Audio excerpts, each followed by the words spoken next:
my channel. In today's video, I'm going to be doing a book haul, and I'm so excited and I want to read them all right this second. In fact, two of the books I have already talked about on my June TBR. I had mentioned two of the books that I picked up, and I realized that I actually mentioned them in my TBR before I even hauled them, but whatever, we're going to talk about them today as well. So I'm going to discuss the ones that came from Indigo first, because those are the ones that I already talked about in my June TBR. But those are The Second Life of Ava Rivers by Faith Gardner, and this is one I've actually already read. So a little sneak peek into my book, into my wrap up for the month. And this one is All the Things We Do in the Dark by Sandra Mitchell. So this one follows Ava. Well, I guess we actually follow her sister Vera, Vera Rivers, who is a twin, and whose twin Ava went missing on Halloween night when they were 6 years old. So the pair got separated. Basically, they were 6 years old. Their older brother was supposed to be looking out for them, and he ends up kind of just losing track of them. They get separated and Ava goes missing. So we are fast forwarded 12 years later, and Vera is getting ready to go to college, and her family has been completely destroyed by this tragic loss of her sister. It has affected every single thing that they do, all of them. The family has basically been destroyed by this event, and it just lurks in them and lurks in their home, always. But Vera is kind of looking forward to moving on with her life and moving away from her family and kind of starting fresh and going to college in a different city. She's actually supposed to be leaving the next day when she gets a phone call that they have found her sister. So after 12 years, her sister is brought home, and this story follows what happens next. There's some secrets, there's some reveals that we find out, and yeah, this one I got actually on the clearance rack at Indigo for $6. And I'm not gonna go too far into it any more than that, because you'll just have to wait and see what I thought of it in my wrap up. So this one was also in the clearance section for $6 at Indigo, so awesome deals. And this one's main character is also named Ava, so that's kind of weird. But I'm gonna redo the synopsis of this, and this one says, something happened to Ava. The curving scar on her face is proof, but Ava would rather keep that something hidden, buried deep in her heart and her soul. She has her best friend Sid, and she has her tattoos, a colorful quilt like a security blanket over her whole body. And now suddenly she has Haley, beautiful, sweet Haley, who seems to like Ava as much as Ava likes her. And Ava isn't letting anything get in the way of that, of finally seeking peace. But in the woods on the outskirts of town, the traces of someone else's secrets lie frozen, awaiting Ava's discovery. And what Ava finds threatens to topple the carefully constructed wall of normalcy she's spent years building. Secrets leave scars, but when the secret in question is not your own, do you ignore the truth and walk away, or do you uncover it from its shallow grave and let it reopen old wounds, wounds that have finally begun to heal? Okay, so next are the books that I picked up from Book Outlet, and we're going to start with Eventide by Sarah Goodman. Wheeler, Arkansas in 1907, so this is a historical fiction. When their father descends into madness after the death of their mother, Verity Pruitt and her little sister Lila find themselves on an orphan train to rural Arkansas. In Wheeler, 11-year-old Lila is quickly adopted, but 17-year-old Verity is not. Desperate to stay close to her sister, Verity indentures herself as a farmhand, but even charming farm boy Abel Archley can't completely distract her from the sense that something is not quite right in this little town. Strange local superstitions abound, especially about the eerie old well at the center of the forest. The woods play tricks, unleashing heavy fog and bone-chilling cold, and sometimes visions of things that aren't there.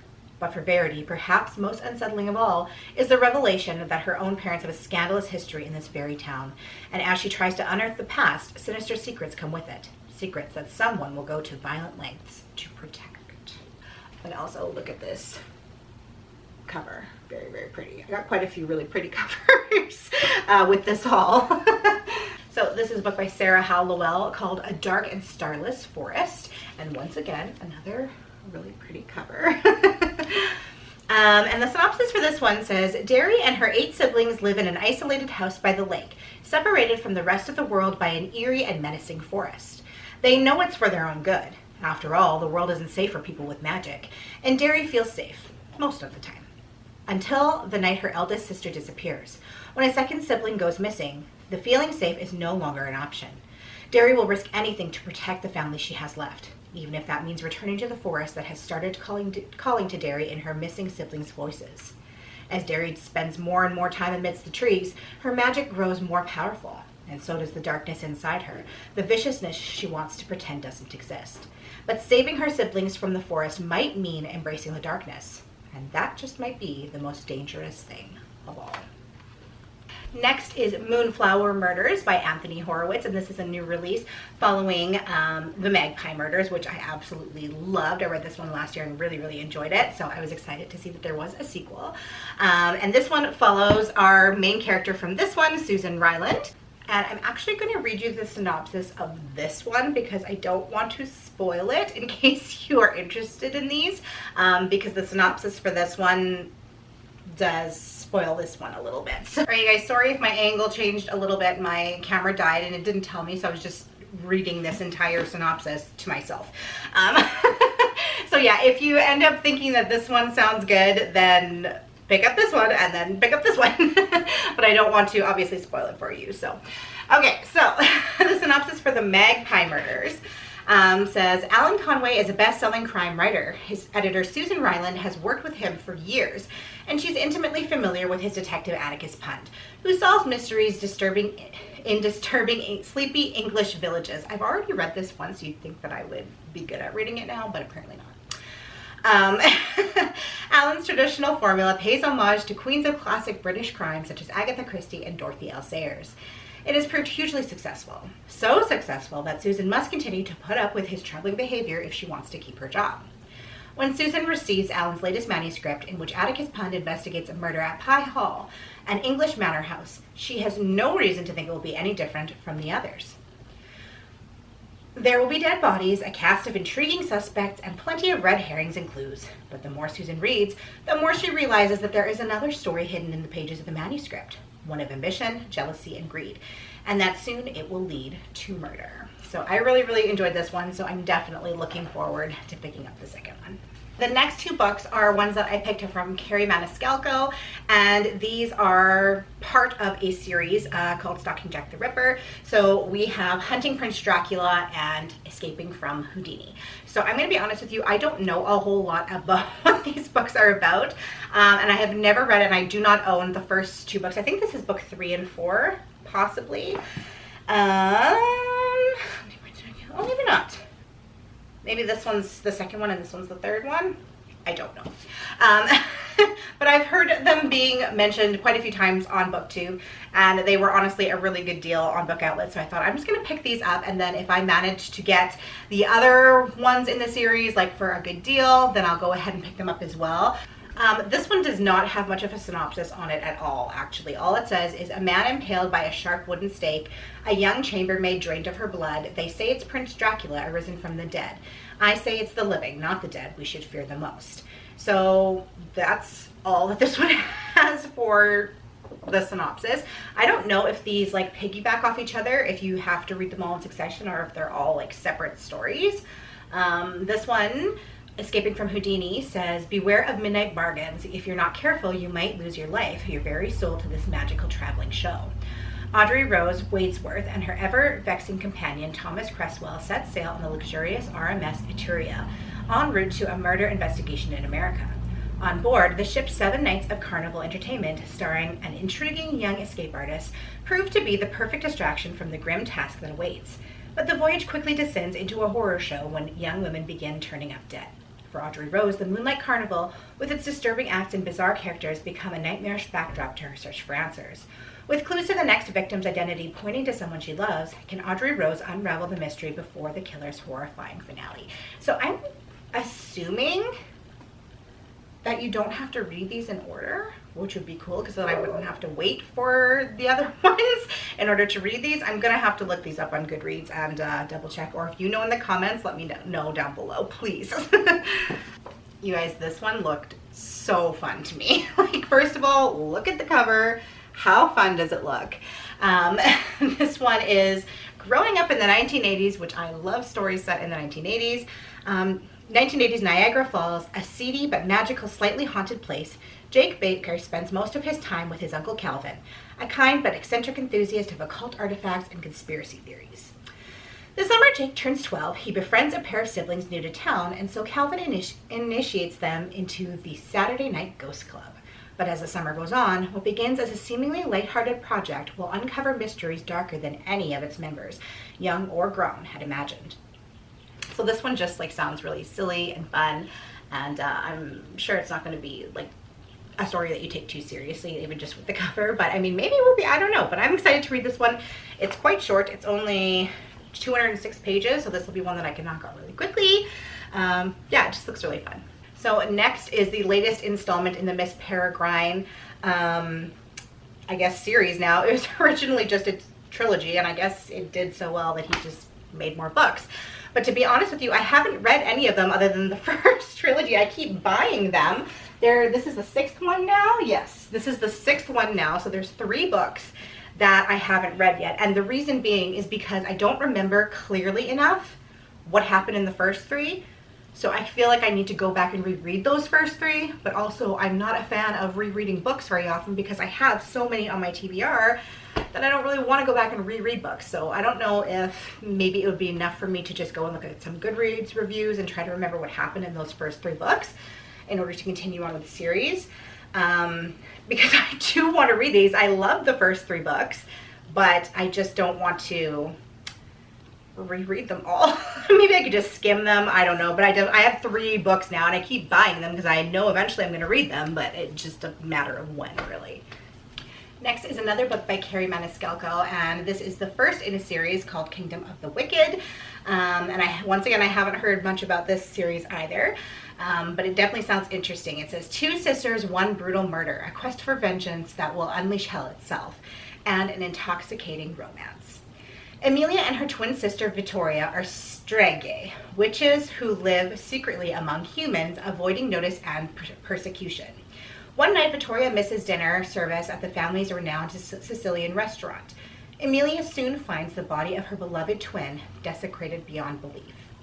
Devastated, Emilia sets out to find her sister's killer and to seek vengeance at any cost, even if it means using dark magic that's been long forbidden. Then Emilia meets Wrath, one of the wicked princes of hell she has been warned against in tales since she was a child. Wrath claims to be on Emilia's side, tasked by his master with solving a series of women's murders on the island. But when it comes to the wicked, nothing is as it seems. So this one sounds really good. And once again, another really pretty cover. There's so many. So this one is a really, really short book. It's under 200 pages. It's 197 pages. And it's called Fright Night by Maureen Stockles. And this one says, ready to scream. Sophia isn't so sure about Fright Night. When she suggested it to her friends, she was only thinking of it as an excuse to get closer to Dylan. Now that it's happening, she's worried that spending the night in a remote forest is a bad idea. But it's totally safe. There's even a safe word if things get too intense. And they do. Sophia and her friends are forced to face their greatest fears, and suddenly it's too late to turn back. Okay, another pretty cover. And this one I think is part of a duology, maybe? I hate it when, I wish that all books that were part of a series or a duology or a trilogy or anything would list it. Like, you know how some books, like on the first page, it'll have listed, like, this is the series, this is the reading order. Why is that so hard? Because half the time you don't even know what, like, I mean, with these ones, right? Like, half the time you just don't even know. But it says on the back there's another book by her called Cemetery Boys. I don't know if that's just promoting her other book or if that's supposed to be a part of this book somehow. I'm not sure. I'm going to have to, once again, Goodreads it. But this one says, Wendys Heart thudded violently in her throat. Cold sweat beaded on her skin. Her nails bit into her palms. Harsh, ragged breaths billowed white before her. The trembling in her spine began to awake. At the base of the great tree, the roots formed a small opening like an entrance to a dark cage. Rotten leaves brushed past the gaping mouth, and just below the sound of their ruffling, Wendy heard quiet voices murmur. She knew this place. Everything in her screamed for her to run. Wendy needed to get out of there. She needed to get away from this tree. But it was like she had no control of her body, because suddenly she was moving toward it. The hushed whispers became steadily louder as she stepped closer, one foot after another. They were children's voices. Ooh. Okay, you guys, there is 4 left, and we are going with The Forgotten Book by Methtil Glacier. I always pronounce her name incorrectly. So this is the sequel to The Book Jumper, which I think I gave about a 3. And I really loved the idea of. I described it in the past as like the adult version of The Page Master, that movie from when we were kids, or when I was a kid anyway, where basically this teenage girl finds out that she can literally jump into books. So she goes kind of to this special school and she ends up learning how to jump into books. As she's reading, she like literally just goes into this magical place. And this is the sequel to that. So I'm really, really hoping that this one kind of picks up a little bit and maybe does some more right things that I wanted from the other one. I just wanted more from the other one. Like, I liked it. I'm pretty sure I gave it a 3, but I just wanted some more from it. And I feel like I didn't quite get there. I feel like it was a little bit, they just could have done so much with that idea. And I just feel like I felt short a little bit. So hopefully this one kind of picks it up. Okay, so this one definitely is part of a duology, and this is the second book in the duology. So once again, I will have to wait until I find the first one in order to read this one. The first one is called Sea Witch, and this one is called Sea Witch Rising, and I believe that these are retellings, or the first one at least was a retelling, and now this is the second one from that. So once again, I'm not going to read you the synopsis for this one because I don't want to spoil anything that might happen in the first one. I'm not sure, but I'm pretty sure that the first one is just a retelling of The Little Mermaid. And I don't know if, because did The Little Mermaid have a second? I'm pretty sure it did, that there was a second movie. So I don't know if this is a retelling of the second movie or if this one is just a story unto its own. I'm not sure, but I'm pretty sure that this like maybe follows Ursula. I don't know, but I loved The Little Mermaid as a kid, so I'm sure I'll like these. Next is a book by Lauren Blackwood called Within These Wicked Walls. And this one says, Andromeda is a Deptera, an exorcist hired to cleanse households of the evil eye. She would be hired, that is, if her mentor hadn't thrown her out before she could earn her license. Now, her only hope of steady work is to find a patron, a rich, well-connected individual who will vouch for her abilities. When a handsome young heir named Magnus Rochester reaches out to hire her, Andromeda takes the job without question. Never mind that he's rude and demanding and eccentric, that the contract comes with a number of outlandish rules, and that almost a dozen Deptera had quit before her. If Andromeda wants to earn a living, she has no choice. But she quickly realizes this is a job like no other, with horrifying manifestations at every turn, and that Magnus is hiding far more than she has been trained for. Death is the most likely outcome if she stays, and the reason every Deptera before her has quit. Leaving Magnus to live out his curse alone isn't an option, because heaven help her, she's fallen for him. So this could go in a couple of different ways. Sounds spooky, but there also sounds like there's like some sort of romance with that, so I'm not too sure about that. I usually don't read a lot of romance, but maybe this one will be good with the spookiness attached to it. Okay, you guys, the last book that we're going to talk about today is A Skinful of Shadows by Frances Hardinge. And this one, once again, not sure if it's part of a series. There's a whole bunch on the back, but it doesn't say in here. It says like also by, so I'm not sure once again if it's just promoting her other books or if these are part of a series. Sometimes when a person dies, their spirit goes looking for somewhere to hide. Some people have space within them, perfect for hiding. Young Makepeace has learned to defend herself from the ghosts that try to possess her in the night, desperate for refuge. But one day, a dreadful event causes her to drop her guard. And now there's a spirit inside her. The spirit is wild, brutish, and strong, and it may be her only defense when she is sent to live with her father's rich and powerful family. There is talk of civil war, and they need people like her to protect their dark and terrible family secret. But as she plans to escape and heads out into a country torn apart by war, Makepeace must decide which is worse, possession or death. How weird does that sound? Alright, you guys, so those are some of the books that I have picked, well, I guess all of the books that I have picked up recently. Let me know in the comments down below if you've read any of them and what your thoughts on them were. Yeah, and I'll see you guys in my next video. Have a good day. Bye.